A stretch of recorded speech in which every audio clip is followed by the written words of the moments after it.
today is Friday and I only have classes till noon on Fridays, so I have a little bit of time. So I decided to take some time to just kind of go through these books. It's been a while since I've read a few of them, so bear with me.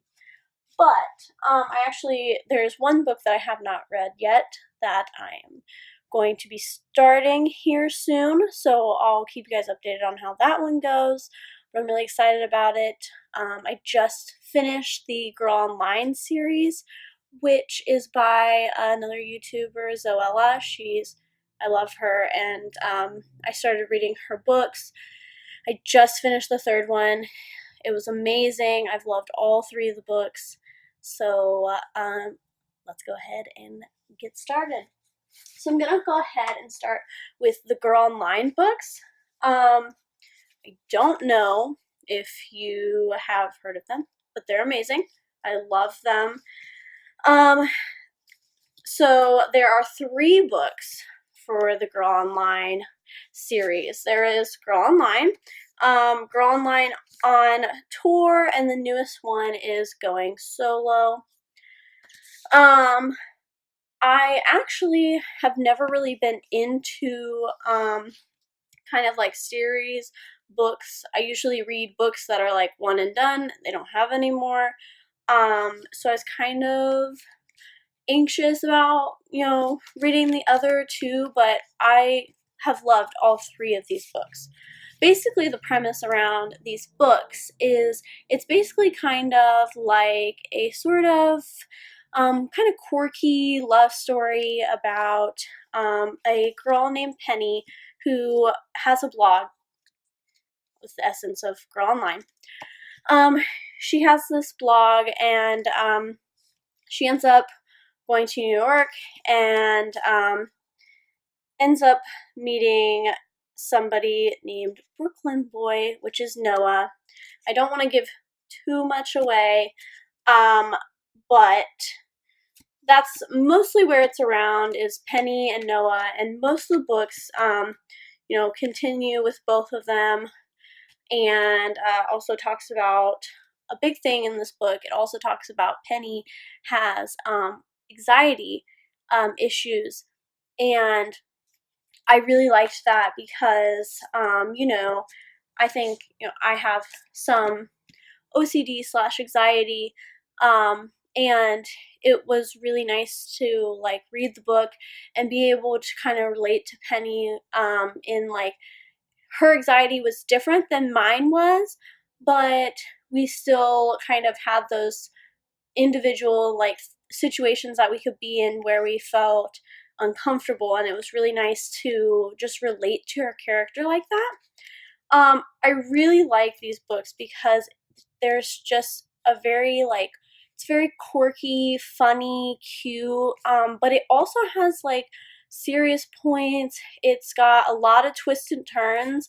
One thing I loved about these books is I never got tired, like I never could put it down because another twist would come up and I had to see where it was going, what was going to happen from there. And it was the same thing after I finished the book, especially after I finished the first one.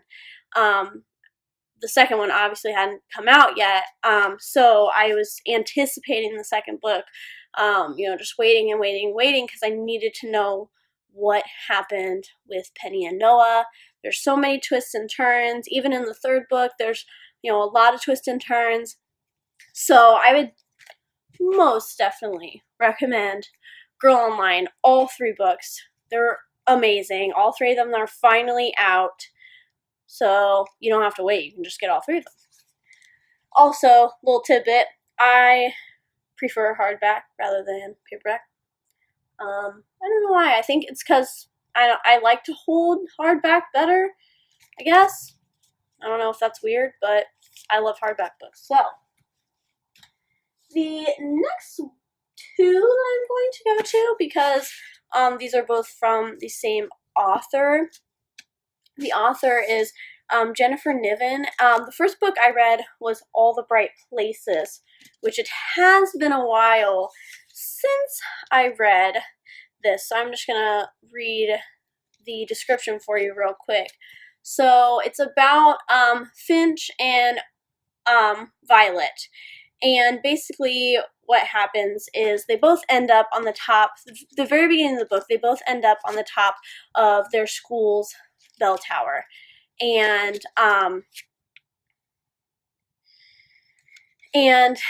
you're basically wondering which one of them saves the other from jumping. It's kind of confusing. You know, you start off and they're both on the bell tower and you're like, one of them is jumping and one of them saves the other, basically.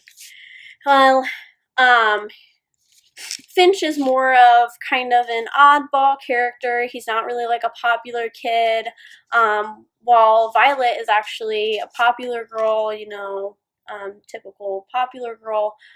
They get paired up for a project together to go around Indiana and talk about the different things there. And so they really get to know each other. It was a beautiful love story, but kind of a, I don't want to say dark, but kind of a twisted love story. I'm not too fond of the traditional ones where, you know, girl falls in love with boy, like normal circumstances. But I loved this book. You know, it was, again, there were so many twists. I never wanted to put it down. And I've heard so many good things about this book, but I can't really say much more about it because I don't want to give anything away. But, you know, definitely the characters are talked about really well. You know, I loved both characters. And I just love where they take their story. So, All Bright Places by Jennifer Niven. So that's a good one. Then we have, Holding Up the Universe, was actually, I just finished this not too long ago, and then I went to finish the Girl Online book. But just finished this not too long ago. This is about, this is another kind of twisted love story about Libby and Jack. Libby is an overweight girl she was homeschooled for a while and she started going to a school again back at high school.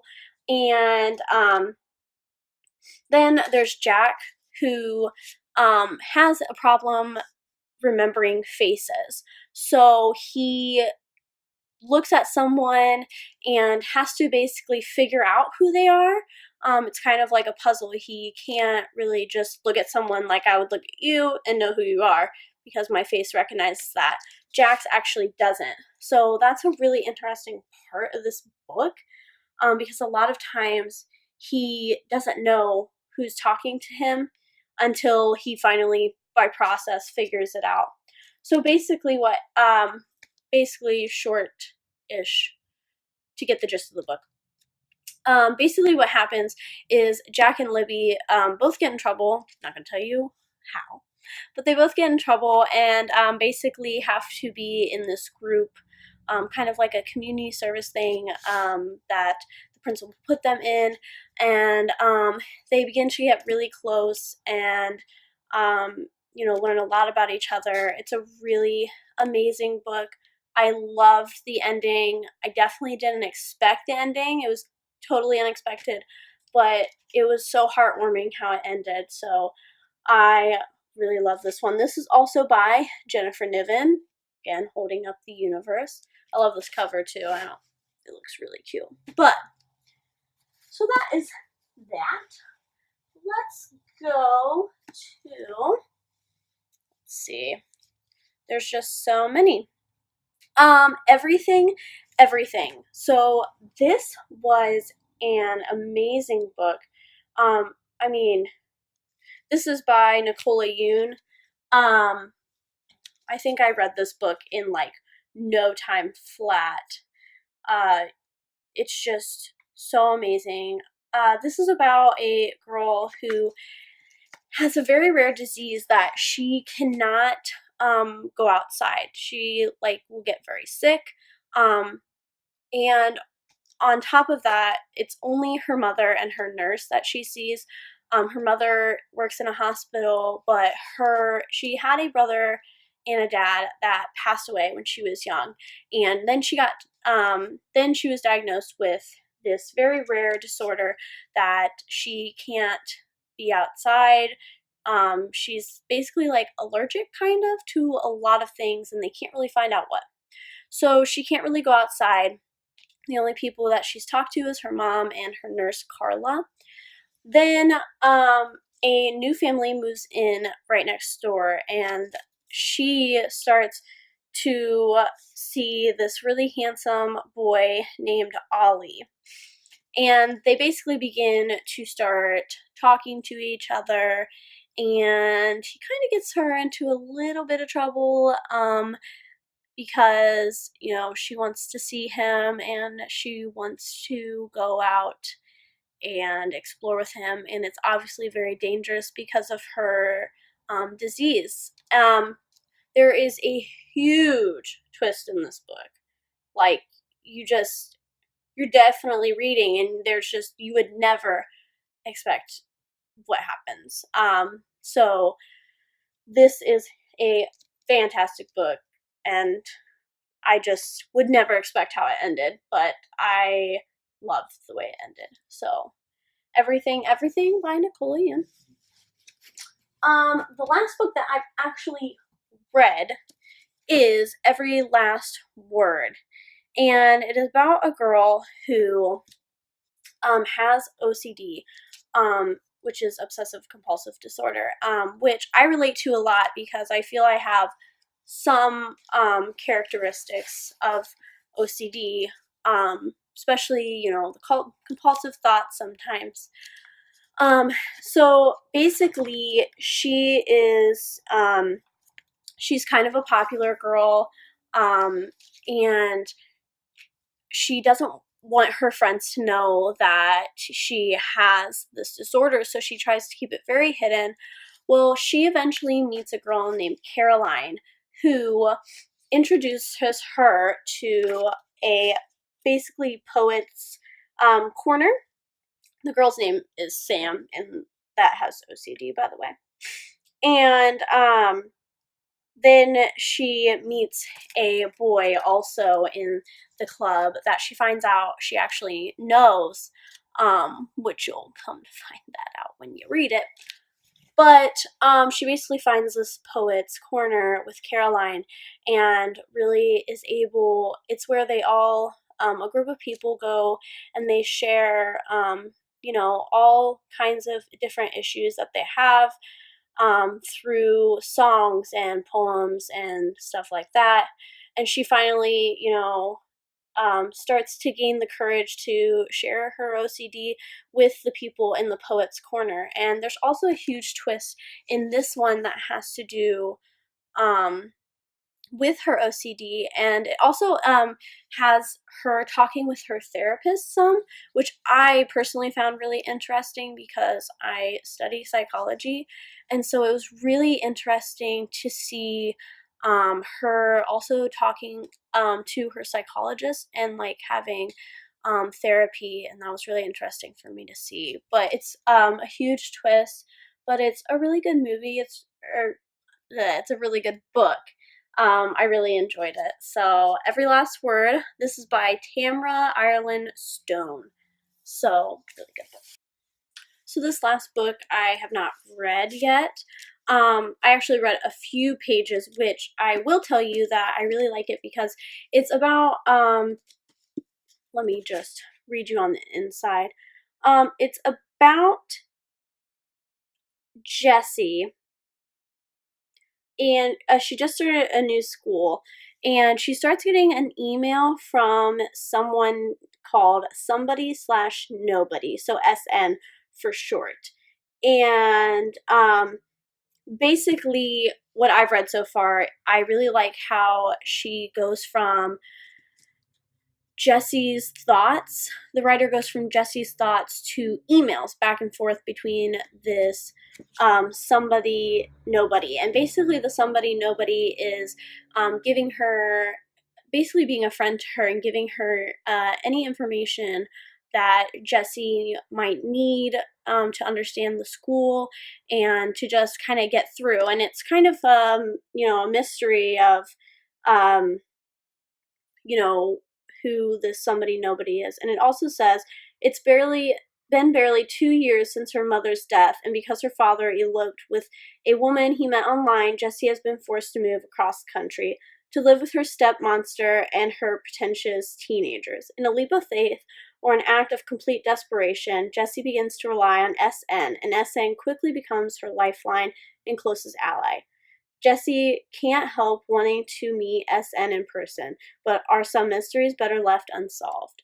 So, obviously, it's a mystery. It's called Tell Me Three Things. This is by Julie. I'm probably going to say this wrong. Boom. I'm going to say that wrong. So, that's who it's by, Julie. I'm really excited to read this because I really like kind of mysteries.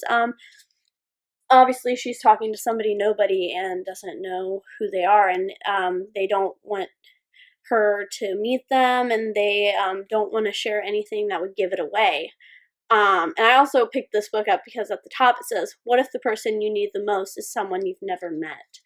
And I thought that was really interesting. And like I said, I really enjoy how it goes back and forth from emails between them to Jessie's kind of inner thoughts, and I thought that was really interesting. So I will let you know in the comments once I read this how it goes, or I might do another video just about how I thought it went. So those are just some of the books that I've read recently that I've really enjoyed. You know, if you guys have any book suggestions, you can leave those in the comments below. You know, after I read books, I'm always looking for another one to start reading. So, yeah, so leave in the comments below if you have a really good book that you'd like me to check out. And hopefully soon I will be doing an apartment tour to kind of show you, you know, things back here. And I'm also going to be doing a kind of desk tour because I really built my desk pretty well with decorations and stuff that I love. So I'll be doing that here really soon, and hopefully an outfit video as well. So thanks for watching. If you like this video, give it a thumbs up, and if you want to see more from me, you are more than welcome to subscribe. I would love to have anybody watching. I enjoy doing this. So if you like this video, thanks for watching, and I will see you next time.